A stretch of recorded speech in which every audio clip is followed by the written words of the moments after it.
kisha uruke uende 37. 32 tena 37, kitabu cha Mwanzo 30 inasema hivi. Inasema, nitapita katika wanyama wako wote leo. ndio, Na kutoa huko kila mnyama aliye na madoadoa na maraka. Asante, achia pale kwanza. Utauliza hii ilikuwa ni nini inaendelea hapa? Wakati Yakobo alipoenda kwa Laban mjombake, alimpenda msichana mmoja alikuwa anaitwa nani? Rachel. Lakini siku ya kuoa akapewa nani? Lea. Akaambiwa ikiwa unamtaka Rachel kwa sababu ni mdogo, utafanya tena miaka ngapi? 7. Akafanya tena miaka 7, akapewa Rachel. Yakobo akatumika kwa Laban muda mrefu. Na Biblia inasema katika kipindi alichokaa kwa Laban, utajiri wa Laban ukaongezeka sana. Ndipo akamwambia Laban, tafadhali naomba niondoke. Laban akamwambia hapana, nataka ukae na mimi. Akamwambia sitakaa na wewe kwa sababu nitaendelea kutumikia na mali yako inaendelea kuongezeka. Mimi nitaangalia familia yangu saa ngapi. Akamwambia basi sema unachokitaka. Ndipo sasa 32 anamwambia, sikia, leo nitapita katika mifugo wako. Kila mnyama aliye na madoandoa, maraka ama ana mistari, huyo nitamchukua, atakuwa wa nani? Wangu. Jambo la kwanza, Yakobo alijua kwamba ndio wengi. Udanganyifu ama si udanganyifu? Jambo la pili, ukisoma 37 soma. Yakobo akatoa fito za mlubna. Akachukua mti fulani akatoa fito zake mbichi, ndio, na mlozi, ndio, na mwaromoni, ndio, akazibambua maganda. Mistari nyeupe ionekane ndani ya hizo fito. Akachukua fito. Fito ni mti kama huu mbichi, si mti mkiwa mbichi una maganda yake. So akaukata mistari akabambua sehemu moja ganda, sehemu moja anaacha na ganda, sehemu moja anabambua, so inabaki na rangi mbili, sawa sawa Kisha zile fito akazisimamisha mahali wanyama walikwenda kunywa maji. Biblia inasema wanyama wengi walipokuwa wakienda kunywa maji walishika mimba wakiwa pale, na kwa sababu kutazama zile fito zenye madoadoa, wanapojifungua wanajifungua watoto walio na nini? Sasa niwaulize, mifugo ya Yakobo imeongezeka ama ikuongezeka? Iliongezeka mpaka watoto wa Labani wakamwambia, mzee, nimetosha. Huu kijana amekuja kwetu juzi, sasa hivi anatuzidi kwa mali. Na Yakobo alikuwa ni mjanja kama ilivyo jina lake. Kakizaliwa kambuzi kako na madoadoa, anapeleka kwake. Hii ni ya kwangu. Akizaliwa kondoo mwenye madoadoa, kwangu. Manake alimwambia Labani hivi, akipatikana mnyama kwangu aliye wa rangi moja, huyo ni wa kuibiwa. Kwa hivyo yeye akiwa na mbuzi walio na madoadoa ni halali kwa nani? Ni halali kwake. Tuko pamoja watu wa Mungu? Nataka uandamane na mimi. Yakobo akatumia jina lake, akatumia uzoefu wake, na akaweza kufanya udanganyifu kwa sehemu kubwa. Jambo hili lilikuwa katika hali yake ya ndani. Hangeweza kujisaidia, isipokuwa ilimbidi azaliwe tena. Bwana asifiwe. Ni kama mimi na wewe leo. Asili yetu, jinsi tulivyozaliwa, hali yetu ya maisha inahitaji kuzaliwa tena. Ni wadanganyifu hata tukisema sisi wenyewe ni Yakobo chungu nzima. Niwape mfano. Ni wangapi wakipigiwa simu wanaongeanga kweli 100%? Hapo pa simu peke yake tu. Uko Mkomani unasema ndio nimefika hapa Karama, hata naja. Na uko wapi? Uko Mkomani. Wapendwa, sisi ni wadanganyifu. Sisi ni wazinzi, wazinifu. Ni kweli wewe ni church elder, mimi ni church elder, wewe ni mshiriki. Haujawahi kuchukua mwanamke wa mtu kaenda naye kwa nyumba, lakini kila siku unatamani wanawake wa watu kwa kuwatazama. Wewe mzinifu, kila akipita lazima utacomment, kila akipita jicho linamfuata mpaka mwisho.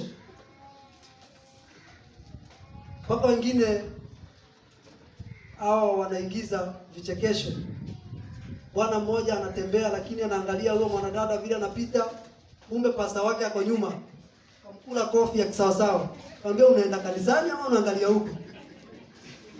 Sasa kama tungekuwa na watu kutufuata nyuma yetu, tungekula makofi sana kila siku.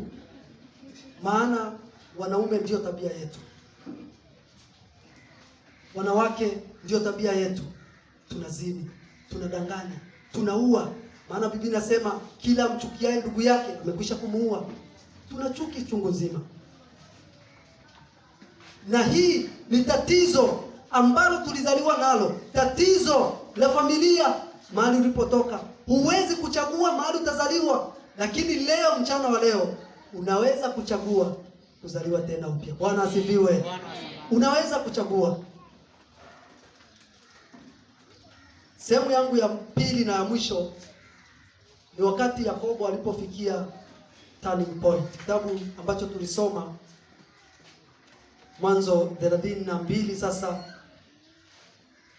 inatuambia kwamba Yakobo akafikia turning point. Wakati sasa ameamua kurudi nyumbani, ameruhusiwa na mkwewe Laban, anarudi nyumbani. Anaporudi nyumbani, niwaulize swali, nini kilichomtoa nyumbani? Unajua hiyo story kweli? Ni nini kilichomtoa Yakobo nyumbani? Alikuwa anaenda tua kutembelea mjomba.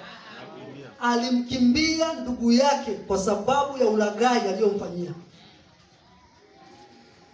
Sasa wakati umefika wa kurudi nyumbani, lakini hajui anarudi wapi. Maana Biblia inasema hasira ya ndugu yake Esau iliongezeka kila kunapokucha. Niambie, mtu amekaa zaidi ya miaka 20 na mwenzake huko hasira inaongezeka kila siku. Unafikiri imefika degree ngapi? Hiyo ni hasira ya kukuona na kutafuna na meno unaisha ukiwa hai. Maana alikuwa na hasira, anamsubiri. Biblia inasema hata akaamua kwenda kumtafuta, akawa na jeshi ya zaidi ya watu 400 anatafuta ndugu yake Yakobo. Biblia inasema, soma 32 sasa mstari wake wa 9 mpaka 12. Tuone ombi ambalo ni la kubadilisha maisha. Ombi ambalo wewe na mimi tunahitaji kuliomba ili kusudi kutambua na kuzaliwa tena katika maisha mengine mapya. Soma. Inasema, sema. Yakobo akasema, Mungu wa baba yangu Ibrahimu, Mungu wa baba yangu Ibrahimu, na Mungu wa baba yangu Isaka, naam, Bwana uliyeniambia rudi uende mpaka nchi yako, ndio, na kwa jamaa zako, nami nitakutendea mema. Mimi sistahili hata kidogo hizo rehema zote na kweli yote uliyomfanyia mtumwa wako. Ndio. Maana nalivuka mto huo wa Yordani na fimbo yangu tu. Ndio. Na sasa nimekuwa matuo mawili. Ndio. Uniokoe sasa na mkono wa ndugu yangu, mkono wa Esau. Maana mimi namwogopa, ndio, asije akanipiga na mama pamoja na wana. Dio. Nawe ulisema hakika nitakutendea mema, nami nitafanya uzao wako uwe kama mchanga wa bahari, usiohesabika kwa kuwa mwingi. Asante, achia pale. Hili ni ombi. Nasoma mpaka 12 kama hajamaliza.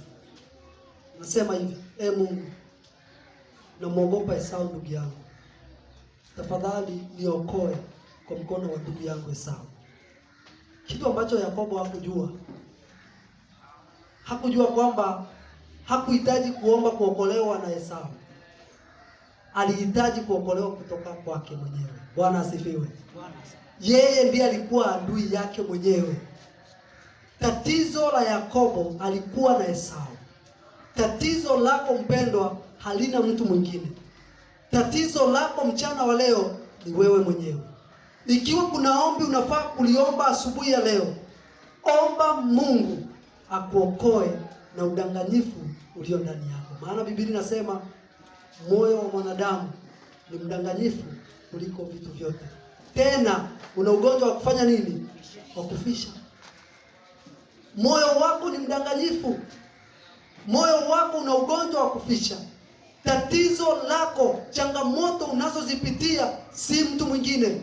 Wengine wanasema ni kwa sababu sikusoma. Hapana. Ni kwa sababu sikupata Godfather akanisukuma kazini. Hapana. Ni kwa sababu sikuajiriwa. Hapana. Ni kwa sababu mimi familia. Hapana. Tatizo lako ni wewe. Namshukuru Mungu kwa sababu Biblia inasema sisi hatujui kuomba, lakini Roho wa Mungu kwa kuugua utuombea. Bwana asifiwe. Hii inamaanisha kwamba tunapoomba visivyo, Roho wa Mungu utuwekea lile lililohitaji letu. Bwana asifiwe. Kwa hivyo Roho wa Mungu akamwombea Yakobo kwamba muokoe Yakobo kutokana na shinda iliyo ndani yako. Bwana asifiwe. Na ili Mungu aweze kukabiliana na shinda iliyo ndani yako, lazima apigane na wewe. Na niwaulize swali. Kuna mapigano ya kuigiza?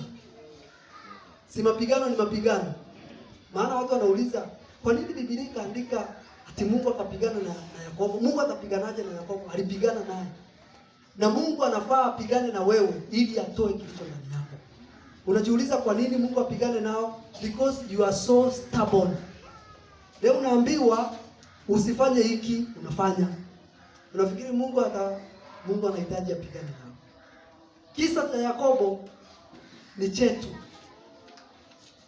Mambo mengi tunayoyapitia leo Mungu ameyaruhusu ili apigane na wewe, aondoe udhaifu, aondoe shida ndani ya moyo wako. Pengine kile unachokipitia leo ni package ya majibu ya maombi uliyoomba. Bwana asifiwe. Wewe unalaumu tu, unasema mbona sasa mimi nilikuwa na job na sasa job nimefutwa, sasa imekuwaje? Mungu amejibu maombi yako kwa sababu umekuwa ukiomba, Mungu nisaidie niweze kufaulu. Anaondoa shida kwanza iliyo ndani yako ili anapokubariki jina lake lipate sifa. Bwana asifiwe.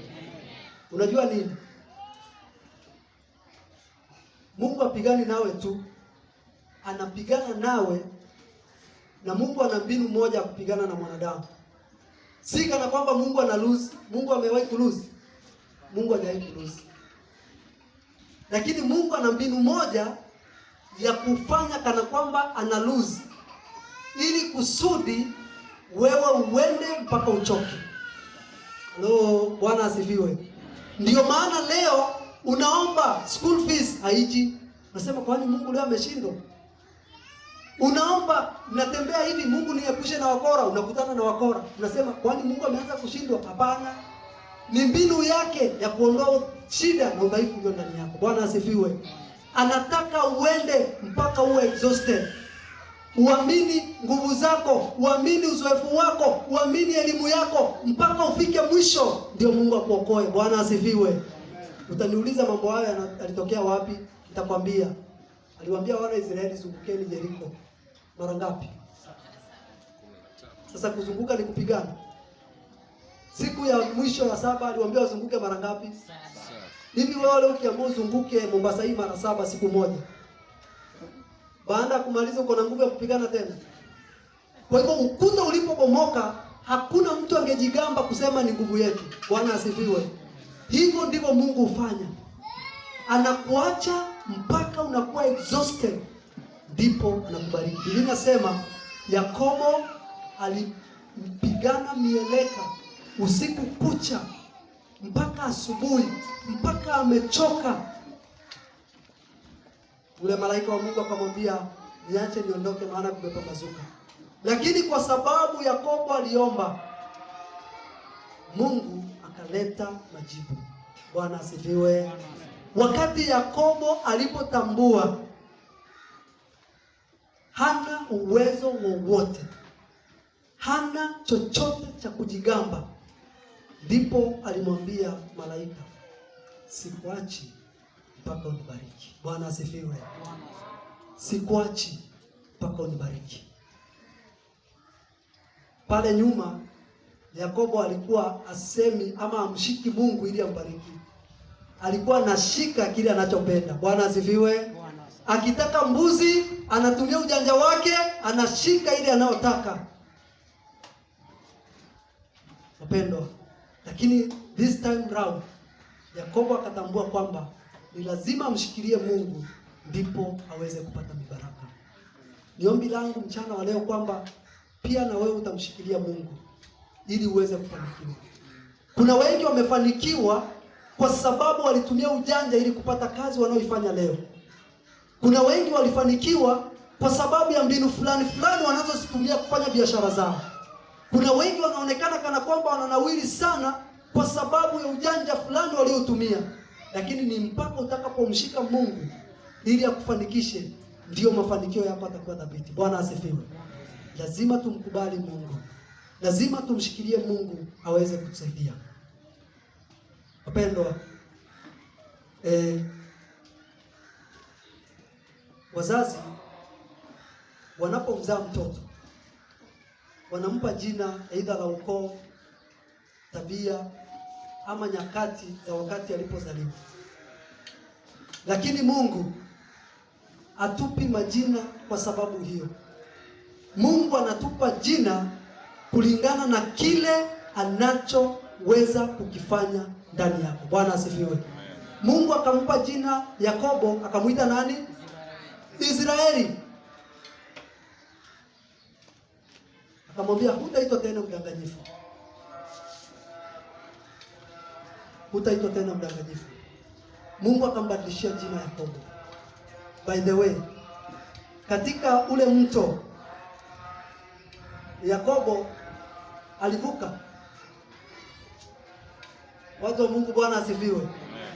Wakati wa kwanza alivusha watu wake, familia yake na kila kitu chake, akarudi pande hii tena, akavuka akarudi pande hii.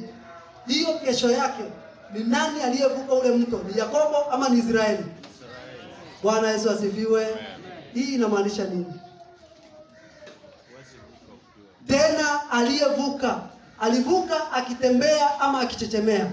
Chechemea. Sasa nataka niwaambie ujumbe wa leo. Wale watakaoenda mbinguni si watakaotembea, ni watakaochechemea, kwa sababu wamepata mguso mpya ambao umeharibu asili yao ya kale na kuumba utu upya ndani yao na kuumba jina jipya ndani yao. Maana jina la mtu ni tabia yake. Bwana asifiwe. Yakobo hakuvuka tena mto ule. Yakobo hakuvuka tena Yordani. Alivuka Israeli, mtu ambaye amebadilika kabisa. Tabia ya uongo imetoweka, tabia ya uzinzi, tabia zote mbaya zimekwisha kubaki nyuma. Alivuka mtu mwingine tofauti. Bwana asifiwe. Hii ndio maana nikakuuliza, jina lako nani? Jina hilo linaweza kuwa ni la ukoo. Kwetu jina langu naitwa James Njiro. Jina la ukoo ni Njiro. Njiro ni jina la kwetu, linamaanisha kitu nyeusi. Sawa sawa Kitu nyeusi. Na jina hili liliekewa watu ambao aidha kwa kuzaliwa alizaliwa mweusi, au katika aliyetajwa ni mtu alikuwa tajiri.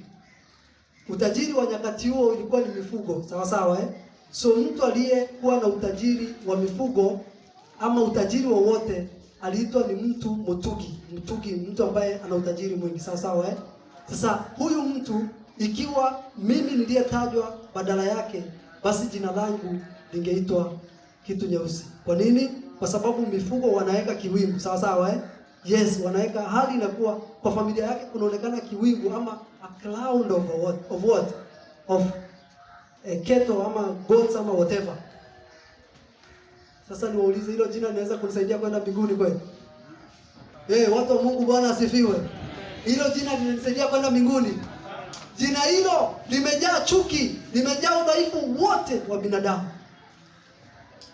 Nahitaji kuzaliwa tena na kuamua nitazaliwa wapi ili niurithi ufalme wa Mungu. Bwana asifiwe. Lazima tukubali kumshikilia Mungu ili aweze kutushika mkono na kutubariki. Finally, wapendwa,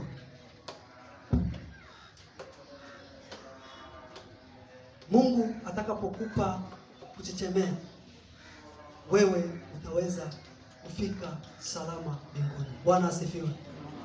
Kubali Mungu akupe kuchechemea leo.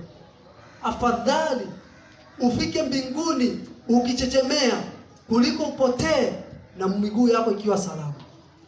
Ni heri atakayeingia mbinguni bila mkono mmoja kuliko yule atakayepotea na mikono yote miwili. Ni heri yule ambaye atakayeingia mbinguni bila jicho moja, lakini kuliko yule anayepotea akiwa na macho yote mawili. Wewe unapenda nini? Wewe ungependa vipi? Ungependa kupotea ukiwa mzima, ama ungependa kuvuka Yordani ya mbinguni na kuingia katika mji wa Kanaani ukiwa unachechemea? Ni heri mimi niingie mbinguni nikichechemea kama Yakobo, nivuke Yordani nikichechemea kama Yakobo, kuliko niende jehanamu na miguu yangu ikiwa mzima. Ni wangapi mchana wa leo kwa moyo wao wote wanajua kweli udhaifu wangu ni mwingi? Jina langu linaashiria tabia ambayo hata wazee wa kanisa hawajui, hata washiriki wenzangu hawajui. Mambo nayo yafanya gizani, mambo ambayo nashiriki hata pasipo watu kujua, ushirikina, uchawi, ibada za mashetani, ufisadi ambao unayafanya, mambo ya uzinifu, mambo yote ambayo unayafanya unayajua. Ni nani anaomba kwamba tafadhali Mungu niguse, afadhali nichechemee, afadhali niingie mbinguni nikichechemea, lakini tabia hii niliyo nao sasa siipendi wala singetamani kukaa nayo, bali Mungu nisaidie niingie mbinguni hata kama niko kuchechemea, lakini tabia yangu iwe safi. Ni ombi lako, tafadhali naomba usimame. Kama ni ombi lako, tafadhali naomba usimame.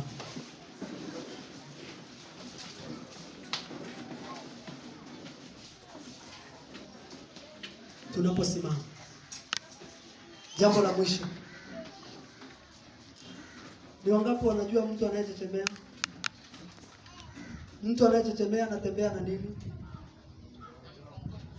Bakora, si ndio? Bakora ni ya kazi gani? Support. Kuegemea, kutegemea. Upendo. Kuchechemea kwetu ni kujua kumtegemea Yesu. Bwana asifiwe. Usinipite Mwokozi, kwa sababu nahitaji nikutegemee. Wewe ndiye utakuwa tegemezi langu. Unisaidie niweze kujua kutembea, maana mtu aliye na shida na mguu wake asipojua kutegemea anaweza kutembea kweli? Nawe pia hauwezi kutoboa katika maisha haya isipokuwa kujifundisha kumtegemea Yesu. Sisi tunafaa kujua kumtegemea Yesu. Usinipite Mwokozi tunapoendelea. Usinipite Mwokozi, unisikie unapozuru wengine. Usinipite Bwana, naomba unisikie unapo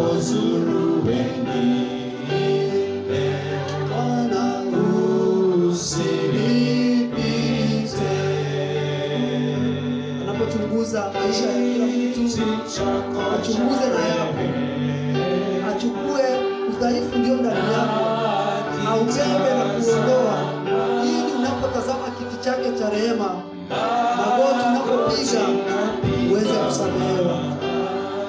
Bwana nisamehe.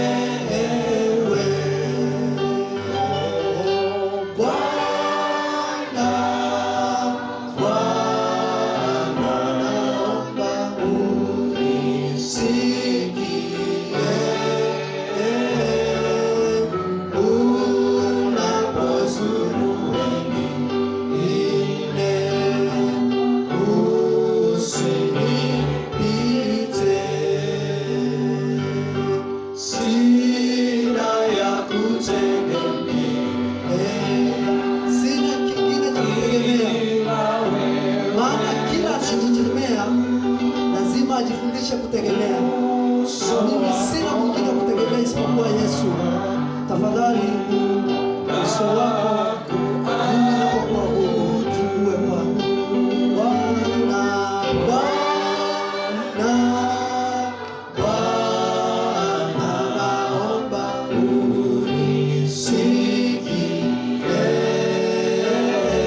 Bwana, unapozuru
wito wa mwisho. Kuna mtu ambaye yuko miongoni mwetu leo hajawahi kutoa maisha yake kwa Kristo kwa njia ya ubatizo, lakini kutokana na ujumbe wa siku ya leo anahisi kwamba nafasi ni sasa, na kwa sababu ni Roho wa Mungu anayekusungumzia, angetaka jina lako libadilike, na unasikia msukumo huo, tafadhali usifanye wako moyo mgumu, bali kama kuna mtu wa namna hiyo ambaye hajawahi kujisalimisha kwa Yesu kwa njia ya ubatizo na angetamani kufanya hivyo, tafadhali nione kwa mkono kama yuko mtu wa namna hiyo. Kuna mtu wa namna hiyo? Tafadhali, Roho wa Mungu anapokusungumzia usifanye moyo wako mgumu. Ni nafasi yako kujitoa kwa ajili ya ubatizo. Asante. Unapojioji moyoni, napenda nimwalike mchungaji ili aweze kuweka kundi hili mikononi mwa Mungu, kwa sababu tumemtambua tunahitaji kuamua na kuchagua kuzaliwa tena, ili maisha yetu na jina letu liweze kubadilika, tufae kwa ajili ya kuingia mbinguni. Tuingie hata kama ni angalau kwa kuchechemea, lakini tuingie. Kama kuna mtu wa namna hiyo ya kubatizwa, tafadhali, na uko hapa, usifanye moyo wako mgumu. Unaweza kuinua mkono ili mchungaji anapoomba akuombee pia. Asante. Asante. Karibu sana mchungaji.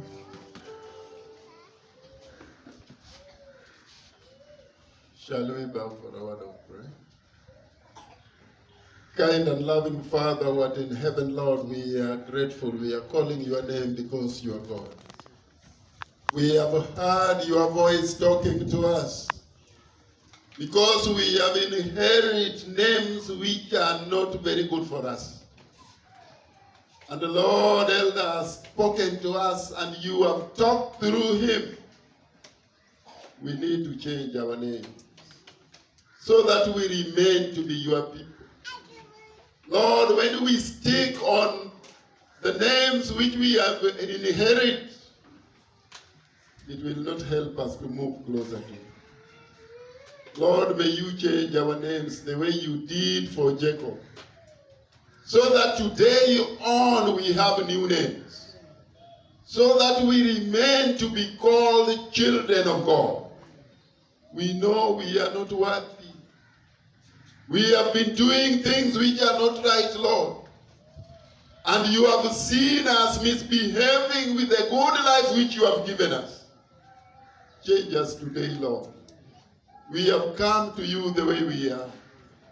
May you do it for us, so that when we leave this place, we say that really we have met our God. Lord, prepare us for thy kingdom. Because we are living as a dangerous time, the time of the end. A time of many diseases which we don't understand. But Lord, we know we are under your umbrella. We know you are taking care of us. Keep on with us. Remember our children, Lord. Take care of them. Remember our spouses. Lord, take care of them. Take care of ourselves. And when our names will be there, and we see Jesus coming again in the sky, we will say that